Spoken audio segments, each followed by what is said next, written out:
latest news and severe weather coverage. This is Fox 11 News at 9. It's just heartbreaking, you know, for a lot of people.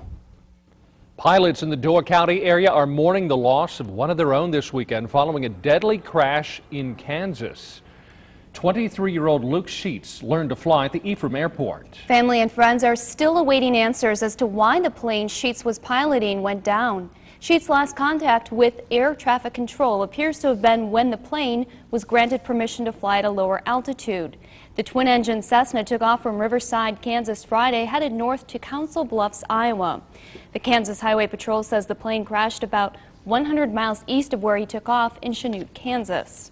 Sheets and the 4 others on board are described as committed Christians. The group was heading to a Christian youth rally in Council Bluffs.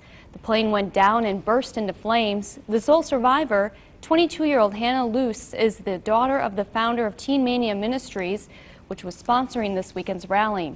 She is listed in serious condition with burns over 28% of her body. And tonight we're learning more about the 23-year-old pilot from Ephraim who died in that plane crash. Fox 11's Kelly Schlick spoke with a pilot who flew with the young man.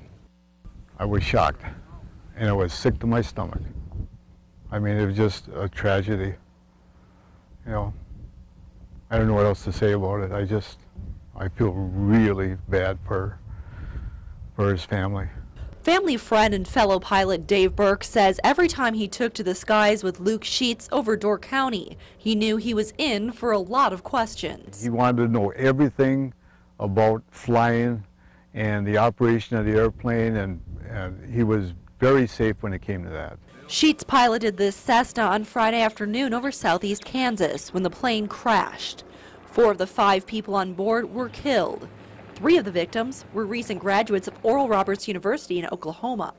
The other was a former instructor at the school. The group was headed to a Christian youth conference in Iowa. Those who flew with Sheets say safety was always on his mind, and even though he was 23 years old, he was a rather experienced pilot. Luke was always out here. His passion was flying. He loved to fly. Burke says Sheets even received a scholarship from local pilots before he went off to college. Friends say Sheets was an exceptional young man. I don't know how many years that I knew Luke, and he always called me Mr. Burke. And I always said, Luke, call me Dave. I feel better if you call me Dave. Very nice young man. Now Burke says that nice young man who loved to fly will be looking down on him and other pilots from up above. In Ephraim, Kelly Schlick, Fox 11 News. Fox 11 tried unsuccessfully to reach Sheets' family in Ephraim. No word yet on funeral.